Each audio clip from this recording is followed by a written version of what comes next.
আসসালামু আলাইকুম। আমি মোহাম্মদ আমিনুল ইসলাম। এখন আপনাদের সাথে ভিডিওতে যে বিষয় নিয়ে আলোচনা করব সেই বিষয়টি হলো গবাদি পশু খাবার খাচ্ছে না, পেট ফাঁপা, পায়খানা দিয়ে দুর্গন্ধ হচ্ছে। এর সমাধান এখনই জানুন এই ভিডিওতে। আমার এই ভিডিওটি যদি আপনাদের একটুও ভালো লেগে থাকে তাহলে প্লিজ লাইক, শেয়ার, কমেন্ট এবং সাবস্ক্রাইব করবেন। আপনাদের কোনো বিষয়ে যদি প্রশ্ন থাকে তাহলে আমাকে কমেন্ট করবেন। আমি পরবর্তী ভিডিওতে সেই বিষয়ে উত্তর দিয়ে দেব।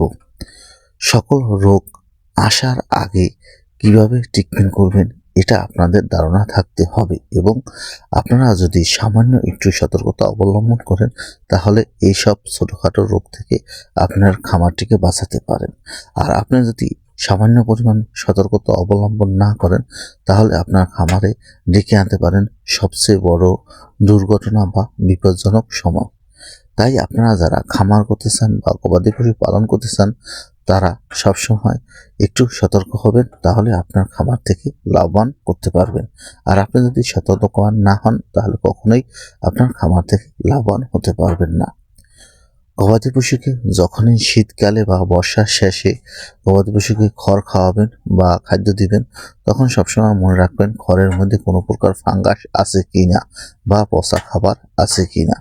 ফাঙ্গাস বা পচা খাবার যুক্ত কোনো খড় আপনি আপনার গরুকে খাওয়াবেন না, তাহলে আপনার গরুর কখনোই পেট ফাঁপা, পেটে সমস্যা হবে না।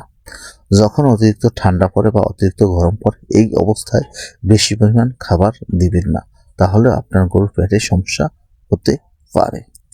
এবং আপনার গরুকে সবসময় নিয়মিত বা সঠিক পরিমাণ খাবার দিবেন, কেননা একদিন বেশি একদিন কম এরকম খাবার দিবেন না, এতেও আপনার গরুর সমস্যা হতে পারে, পেটে জাম হতে পারে। আমরা ভিডিওতে যে গরুটি দেখাতে যাচ্ছি এই গরুটি দেখেন কিভাবে পেট ফাঁপ দিয়ে রয়েছে এবং এই গরুটি খাওয়া দাওয়া বন্ধ করে দিয়েছে এবং পায়খানা করলে খুব দুর্গন্ধ আসছে। এই সমস্যাটি হওয়ার একমাত্র কারণই হলো গরুটিকে খাবারে সমস্যা হয়েছে এবং শীতকাল থাকার কারণে এই গরু অতিরিক্ত খাবার খায়। এই অতিরিক্ত খাবারের সময় পেট লোড ছিল, এই লোডের কারণে সামান্য ফাঙ্গাসেই গরুটির এই অবস্থা হয়েছে। আপনারা যারা গরুকে ট্রিটমেন্ট করান তা বা ট্রিটমেন্ট নিজে নিজে করেন, আপনি সঠিকভাবে ট্রিটমেন্ট বুঝে না উঠতে পারলে আপনার গরুকে কখনোই ট্রিটমেন্ট করবেন না, কারণ আপনার একটা ভুল সিদ্ধান্তই আপনার গরুটির হতে পারে মারাত্মক বিপদ। এই খামারি ভাই 2 দিন যাবৎ 2টি ট্যাবলেট খাওয়া হয়েছে, ফ্যাট ফাফার বা যে কোনো ঔষধ খাওয়ানো হয়েছে, কিন্তু এতে গরুটির কোনো প্রকার উপকার হয়নি।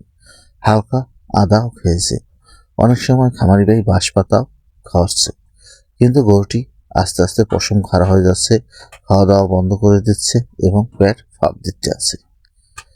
দেখা যায় গরু শীতকালে পানি অনেক খুব কম খায়। এখন এই পানি কম খাওয়ার কারণে শরীরে পানি শূন্যতা দেখা দেয়, কেননা গরমকালে যে পানি খাওয়ান শীতকালে সে পরিমাণ পানি খাওয়ান না। এমন অবস্থায় আপনার গরু যদি কোনো অবস্থায় বিষক্রিয়াত হয় বা খাবারের ঘটনার কারণে পেটে ফাঁপ দেয়, তখন যদি আপনি পানি খাওয়া বন্ধ করে দেন এমনি শীতে এবং আরও পানি খাওয়া বন্ধ হয়ে গেছে, এখন দেখা যায় গরুটির ডিহাইড্রেট হয়ে যায় বা পানি শূন্যতা দেখা দেয়। এর সাথে সাথে গরুটির দেখা যাচ্ছে হজম শক্তি ক্লিয়ার নাই, পেটে ফাঁপ দিতে আছে। এই অবস্থায় আপনি যদি পেট ফাঁপা না কমাতে পারেন এবং গরুটিকে সঠিক পরিমাণ খাবার না দিতে পারেন তাহলে আপনার গরুটি সুস্থ হবে না, কেননা শীতের কারণে থাকার কারণে ডিহাইড্রেট হয়ে মারা যেতে পারে। তাই আপনার এই ধরনের সমস্যা খামারে দেখা দিলে একজন অভিজ্ঞ চিকিৎসকের পরামর্শ অনুযায়ী আপনার খামারের চিকিৎসা করবেন এবং আপনি নিজে না বুঝতে পারলে নিকটস্থ হাসপাতালে ডাক্তার এনে আপনি ট্রিটমেন্ট করবেন। আমরা এই গরুটিকে যে ট্রিটমেন্ট দিয়েছি সেটা হলো, আমরা এই গরুটিকে একটি গ্যাস নির্ধারণের জন্য লিকুইড খাওয়াচ্ছি। আপনি যে কোনো কোম্পানির একটা গ্যাস নির্ধারণের জন্য লিকুইড খাওয়াতে পারেন এবং রুচি আনার জন্য একটি ট্যাবলেট খাওয়াচ্ছি বা পাউডার খাওয়াতে পারেন এবং জ্বর নির্ধারণের ঔষধ দেওয়া হয়েছে এবং পাতলা পায়খানা যাতে বেশি ব্যাকটেরিয়া না ছড়াতে পারে এজন্য একটা অ্যান্টিবায়োটিক ব্যবহার করা হয়েছে এবং অ্যান্টিহিস্টামিন ব্যবহার করা হয়েছে। অ্যান্টিহিস্টামিন ব্যবহার করার পর 1 ঘন্টার মধ্যেই গরুটি খাবার খাওয়া শুরু করেছে, পায়খানা পায়খানা দুটোই করেছে।